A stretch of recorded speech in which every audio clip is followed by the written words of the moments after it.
ខ្ញ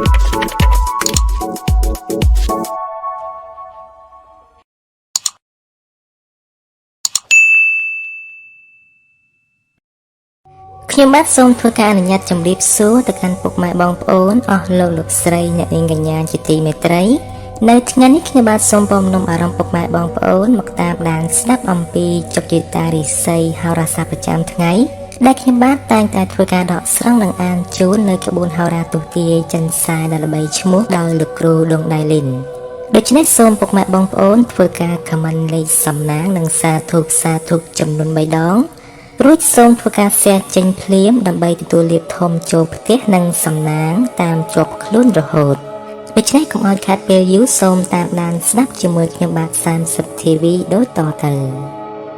នៅថ្ងៃច័ន្ទនេះបានមើលតាមទិសបេះដូងរស់ក្នុងការធ្វើដំណើរឬការប្រកបមុខរបររកស៊ីផ្សេងអស់លោកអ្នកត្រូវប្រកាន់យកតាមទិសនិរដីនិងមិនគួរធ្វើដំណើរទៅខាងទិសឦសាននោះទេព្រោះគឺជាទិសបេះដូងស្លាប់ធ្វើអ្វីមិនក៏ប្រសើរឡើយចំពោះថ្ងៃនៃការអង្គុយឲ្យមានសេរីសួស្តីជ័យមង្គលក្នុងការរៀបមង្គលការឬសានព្រេងផ្សេងនិងបាទចង់ទទួលបានជោគជ័យក្នុងការលេងល្បែងអ្វីមួយនោះសូមអង្គុយនៅទិសខាងលិចបែរមុខទៅរកទិសឦសានទំនេះទីថាបើកាលណាបានប្រតិបត្តិតាមនេះពិតមែនពិតជាមានជោគជ័យគ្រប់កលៈទេសៈចំពោះការមើលតាមក្បួនកក្របាតយាងក្រឡាក្នុងការចេញដំណើរពីផ្ទះប្រកបទៅដោយជោគជ័យនិងសេរីសួស្តីមួយថ្ងៃពេញនៅក្នុងថ្ងៃច័ន្ទនេះពុកម៉ែបងប្អូនត្រូវដឹងម៉ោងសុកម៉ោងគ្រោះម៉ោងលៀបដូចខាងក្រោមបាទចេញដំណើរពីផ្ទះចាប់ពីមាន់រងាទៅដល់ម៉ោង 6 កន្លះព្រឹកគឺជាម៉ោង 01 មានន័យថាការធ្វើដំណើរឬធ្វើចំនួនផ្សេងមិនល្អឡើយគឺជាគ្រោះកាចនៅក្នុងចន្លោះម៉ោងនេះជាពិសេសមិនគួរធ្វើដំណើរឆ្ងាយឡើយហើយបើធ្វើគួរតែប្រុងប្រយ័ត្នចរាចរណ៍ឲ្យខ្ពស់បំផុតបាទចេញដំណើរពីផ្ទះចាប់ពីម៉ោង 6 កន្លះដល់ម៉ោង 11 ព្រឹកគឺជាម៉ោង 04 មានន័យថាក្នុងចន្លោះម៉ោងនេះគឺល្អណាស់ធ្វើអ្វីនឹងទទួលបានជោគជ័យគ្មានគ្រោះអ្វីអាចចូលបានឡើយគឺមានតែទទួលបាននូវលាភបរិបូរណ៍បាទចេញដំណើរពីផ្ទះចាប់ពីម៉ោង 11 ព្រឹកដល់ម៉ោង 2 រសៀលគឺជាម៉ោងកាក់ក្របាតជាម៉ោងអន្តរាយមានន័យថាធ្វើចំនួនរកស៊ីជួញដូរផ្សេងមិនគួរចេញនៅម៉ោងនេះឡើយអាចនឹងត្រូវបាត់បង់ទ្រព្យសម្បត្តិអន្តរាយជាមិនខានឬក៏មិនត្រូវបោះទុនរកស៊ីឡើយបើចេញនៅចន្លោះម៉ោងនេះបាទចេញដំណើរពីផ្ទះចាប់ពីម៉ោង 2 រសៀលដល់ម៉ោង 5 ល្ងាចគឺជាម៉ោង 02 នៅក្នុងចន្លោះម៉ោងនេះគឺទទេគ្មានអ្វីសោះមានន័យថាមិនបានទទួលលាភអ្វីឡើយហើយក៏មិនជួបគ្រោះថ្នាក់អ្វីដែរបាទចេញដំណើរពីផ្ទះចាប់ពីល្ងាចម៉ោង 5 ទៅដល់ម៉ោងចូលគេងវិញមានន័យថាគឺជាម៉ោងសុខសាន្តធ្វើដំណើរទៅណាមកណាគឺបានសុខល្អណាស់នៅក្នុងចន្លោះម៉ោងនេះនៅថ្ងៃច័ន្ទនេះសូមធ្វើការបួងសួងឲ្យคล้ายជាថ្ងៃលៀងគ្រោះចង្រៃសត្រូវប្រែคล้ายជាមិត្តនិងត្រូវជាថ្ងៃនាំលាភនិងទ្រព្យសម្បត្តិឡើងខ្ពស់សម្រាប់ឆ្នាំទាំង12នេះបាទជាបន្តសូមពុកម៉ែបងប្អូនតាមដានស្ដាប់នៅរាសីឆ្នាំទាំង12ជាមួយ30 TV ឆ្នាំនេះខ្ញុំដូចតទៅ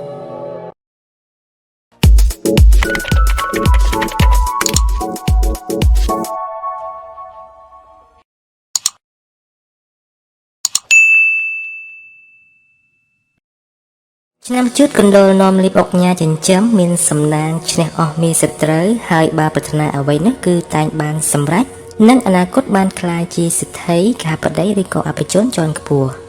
ម៉ោងនៃលៀបសំណាងគឺម៉ោង 8 ព្រឹកដល់ម៉ោង 7 យប់ពណ៌នៃលៀបសំណាងគឺពណ៌ផ្ទៃមេឃនិងពណ៌ស្វាយ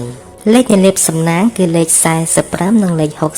66សូមខមមិនលេខ 168យកលៀបសម្បត្តិអភិជននៅក្នុងថ្ងៃនេះនឹងប្រទានសម្បត្តិមហាសិទ្ធិមានលាភមានជ័យមានលុយចូលហូរហៀចំពោះអស់លោកអ្នកដែលកើតឆ្នាំជូតពងទេវតាប្រធានទឹករិស័យឡើងខ្ពស់នៅថ្ងៃនេះការប្រកបការងារលោកអ្នកមានការជឿនលឿនច្រើនផ្នែកក្នុងនេះមិនថាជារឿងការងារប្រកាសឬរឿងផ្ទាល់ខ្លួននោះឡើយសម្រាប់លោកអ្នកជាអ្នកប្រកបមុខរបររកស៊ីជួញដូរវិញមិនថាជួយតិចចិត្តឆ្ងាយឡើយគឺតែមានភាពរលូនល្អទៅមុខនឹងការរកប្រាក់កម្រៃទៀតសោតក៏គ្រាន់បើជាងមុនផងការធ្វើដំណើរទីជិតឆ្ងាយជួបភាពសុខដុមទាំងពេលទៅនិងត្រឡប់មកវិញរីឯបញ្ហាសេចក្តីស្នេហាមនោសញ្ចេតនាកំឡោះក្រមុំមានការជឿនលឿនទៅមុខនិងផ្អែមល្ហែមល្អប្រពៃគួរសមឆ្នាំឆ្លូវគោនាំលាភនាំជ័យនាំសុភមង្គលប្រាថ្នាអ្វីគឺតែងបានសម្រេចហើយអនាគតក្លាយជាអ្នកមានទ្រព្យស្ដុកស្ដំម៉ោងនៃលាភសំណាងគឺម៉ោង 6 ព្រឹកដល់ម៉ោង 6 ល្ងាចពណ៌នៃលាភសំណាងគឺពណ៌សនិងក្រហមលេខនៃលាភសំណាងគឺលេខ 11 និងលេខ 61សូមខមមិនលេខ 678យកលាភសម្បត្តិអុកញ៉ាលុយវ៉ាលៀន នៅក្នុងថ្ងៃនេះនឹងប្រទានសម្បត្តិមហាសិទ្ធិមានលៀបមានជ័យមានលុយចូលហូហៀចំពោះអស់លោកអ្នកដែលកើតឆ្នាំឆ្លូវពងមនុស្សប្រុសធាតុដីរិស័យឡើងខ្ពស់ការងាររកស៊ីជួញដូរមានការរីកចម្រើនលូតលាស់ទៅមុខជាលំដាប់ក្នុងថ្ងៃនេះទោះជាលោកអ្នកបានប្រកបការងារអ្វីក៏ដោយគឺត្រូវតែញាប់ដៃញាប់ជើងបន្តិចទើបផលចំណូលមិនបើហួសធ្លាក់ដល់ដៃអ្នកដទៃនៅតាមផ្លូវធ្វើដំណើរចូលគុំឆ្លុះបង្វេងនឹងបនលបែងស្រីស្រាឲ្យសោះប្រយ័ត្នបានជាកាត់រឿងរ៉ាវអាចបងខាតលេបសការៈទៅវិញក្នុងថ្ងៃនេះដែរចំពោះលោកអ្នកដែលកំពុងស្វែងរកការងារធ្វើឬមានទុក្ខធុរៈរត់រោគពឹងពាក់នរណាម្នាក់គឺអាចសម្រេចដូចបំណងប្រាថ្នាចំពោះមនោសញ្ចេតនាគូស្នេហ៍ក្នុងខែនេះវិញប្រយ័ត្នមានអ្នកក្រៅនាំរឿងមកអុចអាលអាចធ្វើឲ្យចំណងស្នេហារង្គោះរង្គើទៀតផងឆ្នាំខាលខ្លានាំលៀបអបរាចិញ្ចឹមមានលៀបមានជ័យណាមានមនុស្សម្នាជាច្រើននាំគ្នាស្រឡាញ់រាប់អានសាទរម៉ោងនៃលេបសំណាងគឺម៉ោង4ព្រឹកដល់ម៉ោង4ល្ងាចពណ៌នៃលេបសំណាងគឺពណ៌ទឹកក្រូចនិងឈាមជ្រូកលេខនៃលេបសំណាងគឺលេខ27និងលេខ49សូមខមមិនលេខ999យកលេបសម្បត្តិអភិជននិងលុយស្ដុកស្ដំនៅក្នុងថ្ងៃនេះនឹងប្រទានសម្បត្តិមហាសិទ្ធិមានលេបមានជ័យមានលុយចូលហូហៀចំពោះអស់លោកអ្នកដែលកើតឆ្នាំខាលពងយៈស្រីធាតុឈើរាសីខ្ពស់ត្រដែតនៅថ្ងៃនេះដំណើរជីវិតរបស់លោកអ្នកនៅតែល្អប្រសើរដដែលទេហេតុនេះព្រោះធ្វើអ្វីឃើញថាជឿនលឿននឹងហុចផលមកវិញគ្រាន់ជាទីពេញចិត្តជានិច្ចការងារថ្ងៃនេះប្រព្រឹត្តទៅដោយរលូនហើយគ្រប់ការងារលំបាកសុទ្ធតែមានអ្នកជួយទំនុកបម្រុងជានិច្ចចំណែកបញ្ហាលុយកាក់វិញមានលំនឹងល្អណាស់ប៉ុន្តែនឹងមានលេខគូប្រជែងថ្មីបើជាអ្នកប្រកបមុខរបររកស៊ីជួញដូរវិញមិនថាទីចិត្តឆ្ងាយគឺតែងអាចហុចផ្លែផ្កានិងប្រមូលផលចំណេញវិលត្រឡប់ចូលផ្ទះវិញគួរជាទីកក់ក្ដៅតែទោះបីជាយ៉ាងណាក៏ដោយការធ្វើដំណើរពេលយប់ព្រលប់គួរបន្ថែមការប្រុងប្រយ័ត្នបន្តិចព្រោះតែមានក្រុមមនុស្សតាមឈ្នានេះភាពមានបានរបស់លោកអ្នករីឯមនោសញ្ចេតនាស្នេហាកំឡោះក្រមុំមានភាពផ្អែមល្ហែមនិងស្រស់ស្រាយប្រពៃណាស់ឆ្នាំថោះតុនសាយមាសមន្ត្រីចិញ្ចឹមនាំលេបនាំជ័យនាំសុភមង្គលហើយបើប្រាថ្នាអ្វីនោះគឺតែងបានសម្រេចជានិច្ចម៉ោងនៃលេបសំណាងគឺម៉ោង5ព្រឹកដល់ម៉ោង6ល្ងាចពណ៌នៃលេបសំណាងគឺពណ៌សនិងខ្មៅលេខនៃលេបសំណាងគឺលេខ1និងលេខ69សូមខមមិនលេខ168យកលេបសម្បត្តិអភិជននៅក្នុងថ្ងៃនេះនឹងប្រទានសម្បត្តិមហាសិទ្ធិមានលេបមានជ័យមានលុយចូលហូហៀចំពោះអស់លោកអ្នកដែលកើតឆ្នាំថោះពងមនុស្សស្រីធាតុឈើរិស័យឡើងខ្ពស់នៅថ្ងៃនេះការប្រកបការងារលោកអ្នកមានការជឿនលឿនច្រើនផ្នែកក្នុងនេះមិនថាជារឿងការងារប្រកាសឬរឿងផ្ទាល់ខ្លួននោះឡើយសម្រាប់លោកអ្នកជាអ្នកប្រកបមុខរបររកស៊ីជួញដូរវិញមិនថាជួយតិចចិត្តឆ្ងាយឡើយគឺតែមានភាពរលូនល្អទៅមុខនឹងការរកប្រាក់កម្រៃទៀតសោតក៏គ្រាន់បើជាងមុនផងការធ្វើដំណើរទីចិត្តឆ្ងាយជួបភាពសុខដុមទាំងពេលទៅនិងត្រឡប់មកវិញរីឯបញ្ហាសេចក្តីស្នេហាមនោសញ្ចេតនាកំឡោះក្រមុំមានការជឿនលឿនទៅមុខនិងផ្អែមល្ហែមល្អប្រពៃគួរសមឆ្នាំរោងពស់អ្នកក្រៀកមានបារមីដែលចេះមានអំណាចមានមនុស្សជួយជ្រោមជ្រែងការងារតូចធំដើម្បីឲ្យអនាគតអ្នកបានក្លាយជាមនុស្សមានសម្បត្តិមហាសាលម៉ោងនៃលេបសំណាងគឺម៉ោង6ព្រឹកដល់ម៉ោង8យប់ពណ៌នៃលេបសំណាងគឺពណ៌ខ្មៅនិងស្វាយលេខនៃលេបសំណាងគឺលេខ19និងលេខ29សូមខមមិនលេខ998យកលេបសម្បត្តិអុកញ៉ានៅក្នុងថ្ងៃនេះនឹងប្រទានសម្បត្តិមហាសិទ្ធិមានលេបមានជ័យមានលុយចូលហូហៀចំពោះអស់លោកអ្នកដែលកាត់ឆ្នាំរោងពងទេវតាប្រុសធាតុមាសរិស័យឡើងខ្ពស់នៅថ្ងៃនេះបើលោកអ្នកមានការចាត់ចែងកិច្ចការងារចាស់ឬកិច្ចការងារដែលនៅសេសសល់ពីមុនមកតែងផ្ដល់ផលល្អនៅពេលក្រោយវិញជានិច្ចចំពោះអ្នកប្រកបមុខរបររកស៊ីជួញដូរវិញមានការចម្រើនលូតលាស់ទៅមុខដូច្នេះជាឱកាសល្អក្នុងការផ្លាស់ប្ដូរមុខរបរឬបើកធ្វើចំនួនតូចធំបំផុតចំពោះការធ្វើដំណើរទីជិតឆ្ងាយជួបសេចក្តីសុខសែមសាលេចសពមួយដងរីឯមនោសញ្ចេតនាទាំងពីរនាក់ត្រូវជជែកគ្នាឲ្យបានច្រើនដើម្បីស្វែងយល់ពីបំណងប្រាថ្នារបស់គ្នាទើបមនោសញ្ចេតនារីកចម្រើនល្អសុខភាពត្រូវព្យាយាមហាត់ប្រាណកាត់បន្ថយការបរិភោគអាហារដែលមានជាតិហឹរនិងខ្លាញ់ឆ្នាំម្សាញ់ពស់នាំលៀបនាំជ័យនាំសុភមង្គលហើយបើប្រាថ្នាអ្វីគឺតែបានសម្រេចនិងអនាគតក្លាយជាអ្នកមានទ្រព្យស្ដុកស្ដំម៉ោងនៃលៀបសំណាងគឺម៉ោង8ព្រឹកដល់ម៉ោង10យប់ពណ៌នៃលៀបសំណាងគឺពណ៌ប្រផេះនិងបៃតងលេខនៃលេបសំណាងគឺលេខ20និងលេខ66សូមខមមិនលេខ555យកលេបសម្បត្តិទេវតាទ្រព្យមាសប្រាក់កែវកងនៅក្នុងថ្ងៃនេះនឹងប្រទានសម្បត្តិមហាសេដ្ឋី មានលៀបមានជ័យមានលុយចូលហូហៀចំពោះអស់លោកអ្នកដែលកាត់ឆ្នាំម្សាញ់ឆ្នាំម្សាញ់ពងមនុស្សប្រុសធាតុភ្លើងរិស័យឡើងខ្ពស់នៅក្នុងថ្ងៃនេះការប្រកបការងារអ្វីឃើញថាតែងសម្រេចជោគជ័យនិងអាចទម្លុះទម្លាយចាប់ចុងចាប់ដើមថែមទៀតផងលោកអ្នកអាចសម្រុកការងារតូចធំបានយ៉ាងពេញទីពីព្រោះឈានដល់ខែក្រោយនេះផលល្អៗនឹងចាំហុចឲ្យជានិច្ចសម្រាប់លោកអ្នកដែលប្រកបរបររកស៊ីជួញដូរវិញនោះមិនថាជួញទីចិត្តឆ្ងាយតែងហុចផលកម្រៃគ្រាន់ហូរចូលតក់សម្រាប់ចិញ្ចឹមឆ្នាំងបាយអញ្ចឹងដែរចំណែកការធ្វើដំណើរទីចិត្តឆ្ងាយជួបភាពសក្តិមទាំងពេលទៅនឹងត្រឡប់មកវិញរីឯសម្ព័ន្ធស្នេហាកំឡោះក្រមុំឬពោះម៉ាយមេម៉ាយក្តីបើចង់រៀបចំសំគុំគ្រួសារគឺជាពេលវេលាល្អប្រពៃណាស់ឆ្នាំមមីសេះទេវតាចិញ្ចឹមមានលៀបមានជ័យមានមនុស្សម្នាជាច្រើននាំគ្នាស្រឡាញ់រាប់អានសាទរម៉ោងនៃលេបសំណាងគឺម៉ោង4ព្រឹកដល់ម៉ោង9យប់ពណ៌នៃលេបសំណាងគឺពណ៌ខ្មៅនិងសលេខនៃលេបសំណាងគឺលេខ69និងលេខ99សូមខមមិនលេខ168យកលេបសម្បត្តិសំពៅលួងនៅក្នុងថ្ងៃនេះនឹងប្រទានសម្បត្តិមហាសិទ្ធិមានលេបមានជ័យមានលុយចូលហូហៀ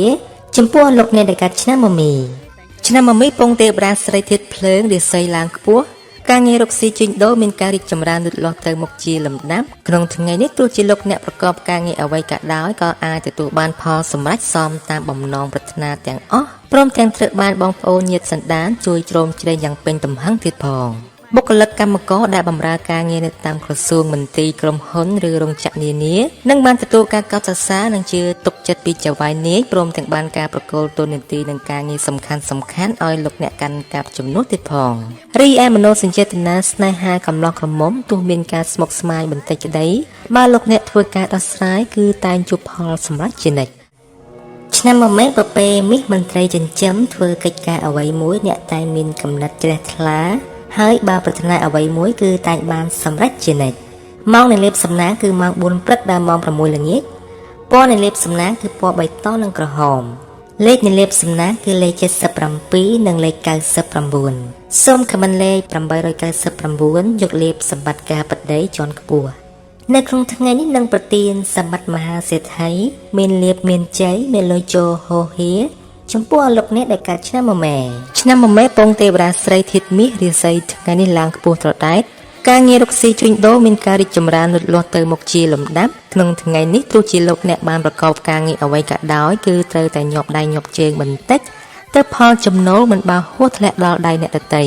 នៅតាមផ្លូវធ្វើដំណើរចូលគុំឆ្លុះបង្វេងនឹងបនលបែងស្រីស្រាឲ្យសោះប្រយ័ត្នបើជាកាច់រឿងរ៉ាវអាចបងខាតលេបសការៈទៅវិញក្នុងថ្ងៃនេះដែរចំពោះលោកអ្នកដែលកំពុងស្វែងរកការងារធ្វើឬមានទុក្ខធុរៈរត់រោគពឹងពាក់នរណាម្នាក់គឺអាចសម្រេចដូចបំណងប្រាថ្នា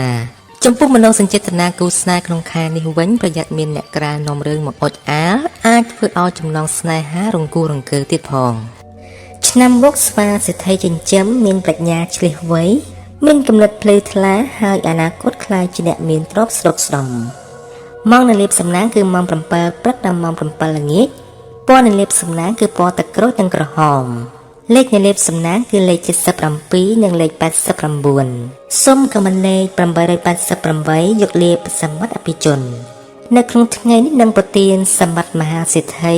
មានលេបមានជ័យមានលុយចូលហូហៀចំពោះលោកអ្នកដែលកាត់ឆ្នាំវោឆ្នាំវុកពងយៈប្រុសធាតុដែករាសីឡើងខ្ពស់នៅថ្ងៃនេះដំណើរជីវិតរបស់លោកអ្នកឃើញថានៅតែល្អប្រសើរទេហេតុនេះបើចង់ធ្វើអ្វីក៏ដោយក៏តែងផ្ដល់ផលជាផ្លែផ្កាមកវិញគ្រាន់ជាទីពេញចិត្តជានិច្ចការរស់នៅមានភាពសុខដុមនិងក្នុងរង្វង់គ្រួសារបើមានបញ្ហាចំនួនវិវាទគឺជាពេលវេលាល្អក្នុងការដោះស្រាយផងសម្រាប់អ្នកប្រកបមុខរបររកស៊ីជួញដូរក្នុងថ្ងៃនេះវិញបើលោកអ្នកចង់បើកហាងថ្មីឬចេញប្រកបចំនួនអ្វីមួយជាឱកាសល្អប្រពៃបំផុតការធ្វើដំណើរទីជិតឆ្ងាយមានតែក្រុមមនុស្សស្វាគមន៍រាក់ទាក់និងអាណិតស្រឡាញ់ជានិច្ចចំណែកមនោសញ្ចេតនាស្នេហាកំឡោះក្រមុំវិញនោះត្រូវបន្ថែមភាពផ្អែមល្ហែមនិងអណ្ដាតអណ្ដូងបន្តិចដើម្បីឲ្យមនោសញ្ចេតនារីកចម្រើនកាន់តែខ្លាំងហើយបើស្គាល់ចិត្តស្គាល់ថ្លើមគ្នាយូរហើយពេលនេះបើចង់ផ្សំគុំគ្រួសារក៏ជាពេលវេលាល្អណាស់ដែរឆ្នាំរកាមនមានបារមីដែលចេះមានអំណាចមានមនុស្សជួយជ្រោមជ្រែងការងារតូចធំដើម្បីឲ្យអនាគតអ្នកបានក្លាយជាមនុស្សមានសម្បត្តិមហាសាលម៉ោងនៃលេបសំណាងគឺម៉ោង5ព្រឹកដល់ម៉ោង6ល្ងាចពណ៌នៃលេបសំណាងគឺពណ៌សនិងផ្កាឈូកលេខនៃលេបសំណាងគឺលេខ21និងលេខ82 សូមខមមិនលេខ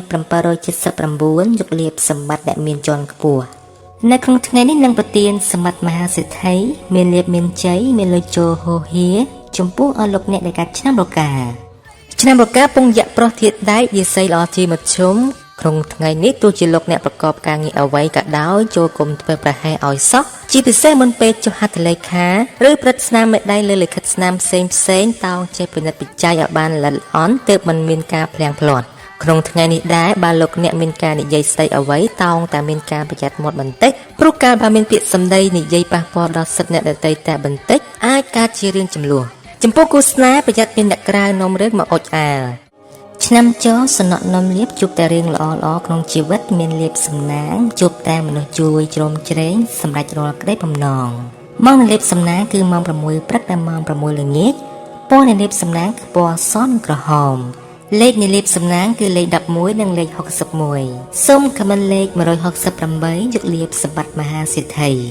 នៅក្នុងថ្ងៃនេះនឹងប្រទានសម្បត្តិមហាសិទ្ធិមានលៀបមានជ័យមានលុយចូលហូហៀចំពោះអស់លោកអ្នកដែលកាត់ឆ្នាំចឆ្នាំចពងយៈស្រីធាតុដីរិស័យឡើងខ្ពស់ការងាររកស៊ីជួញដូរនៅតែកាក់កបល្អដដែលទេក្នុងថ្ងៃនេះទោះជាលោកអ្នកប្រកបការងារអ្វីក៏ដោយគឺត្រូវញាប់ដៃញាប់ជើងបន្តិចព្រោះឱកាសល្អមិនមានច្រើនតទៅទៀតឡើយ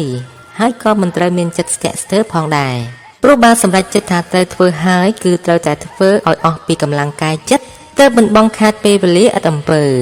ក្នុងថ្ងៃនេះដែរលោកអ្នកក៏ជាមនុស្សពូកែខាងសម្ដីវោហាខ្លាំងក្លាម្នាក់ដែរព្រោះបើទោះជាបាននិយាយស្ដីអ្វីក៏ដោយក៏តែមានគេចូលចិត្តស្ដាប់និងត្រង់ស្ដាប់ធ្វើតាមបង្គាប់បញ្ជាទៀតផងក្រៅពីនេះបើលោកអ្នកមានដំណើរទៅណាមកណាគឺប្រកបតែសេចក្តីសុខសែមសានទាំងពេលទៅនិងត្រឡប់មកវិញចំណែកមនោសញ្ចេតនាគូស្វាមីភរិយាក្នុងខែនេះវិញមានភាពលោកល្អអឿនល្អណាស់ឆ្នាំគោលជ្រូកនាំលៀបនំជ័យនំសុភមង្គលបើប្រាថ្នាអ្វីគឺតែបានសម្រេចហើយអនាគតខ្លាចជាអ្នកមានយសខ្ពង់ខ្ពស់ម៉ោងនៃលៀបសំណាងគឺម៉ោង5ព្រឹកដល់ម៉ោង8យប់ពណ៌នៃលៀបសំណាងគឺពណ៌សនិងលឿងលេខនៃលៀបសំណាងគឺលេខ48និងលេខ99សូមខមមិនលេខ777យកលៀបសម្បត្តិអភិជនលុយស្ដុកស្ដំនិងប្រទានសម្បត្តិមហាសិទ្ធិមានលៀបមានជ័យមានលុយចូលហូហៀចំពោះអស់លោកអ្នកដែលកាត់ឆ្នាំកុលឆ្នាំកុលពងមនុស្សធាតុទឹករិស័យឡើងខ្ពស់នៅថ្ងៃនេះបើទោះបីធ្វើអ្វីក៏ដោយតែមានការជឿនលឿនគួរសមម្ល៉េះហើយរាល់កិច្ចការងារបើសម្រុកតែងជោគជ័យត្រឡប់មកវិញជានិច្ចសម្រាប់អ្នកប្រកបមុខរបររកស៊ីជួញដូរវិញឃើញថាទាំងការជួញទីចិត្តឆ្ងាយមានភាពលំនឹងល្អពលមិនមានអ្វីប្រែប្រួលដូចជាទីកត់សម្គាល់ទេគឺដូចសពមួយដងបញ្ហាលុយកាក់វិញលោកអ្នកមានឱកាសវិនិយោគនិងទទួលបានប្រាក់ចំណេញធំប៉ុន្តែត្រូវពិនិត្យមើលពេលវេលានិងសិក្សាពីដៃគូឲ្យបានហ្មត់ចត់ជៀសវាងហានិភ័យត្រឡប់មកខ្លួនឯងវិញការធ្វើដំណើរទីជិតឆ្ងាយមានភាពប្រទាំងប្រទើសនិងបញ្ហារត់ចូលខ្លះៗដែរដូច្នេះគប្បីមានការប្រយ័ត្នប្រយែងផងមនោសញ្ចេតនាជ្រាលជ្រៅបំផុតសុខភាពទៅរកវិធីសម្រួលអារម្មណ៍សម្រាប់ឲ្យបានច្រើនបាទពុកម៉ែបងប្អូននីតិហោរាសាស្ត្រនៅថ្ងៃនេះដល់ទីបញ្ចប់សូមធ្វើការអធិស្ឋានរាល់កំហុសឆ្គងដែលកើតមានឡើងក្នុងអំឡុងពេលនិយាយដោយអចេតនាហើយក៏សូមធ្វើការបួងសួងដល់គ្រប់វត្ថុស័ក្តិសិទ្ធិផងទាំងពួងនៅក្នុងលោកនេះសូមឲ្យអស់លោកអ្នកដែលកំពុងទស្សនានិងចុច Subscribe ជួបតែលាភសំណាងទ្រព្យធនយស័ក្តិនិងពោពេញទៅដោយសុភមង្គលជារៀងរហូតសូមធ្វើការខមមិនសាធុចំនួន3ដងនិងធ្វើការ share ចេញមួយដើម្បីទទួលលាភសំណាងទាំងអស់នេះខណៈពេលនេះដែរខ្ញុំបាទ30ទេវីក៏សូមអរគុណសូមជម្រាបលា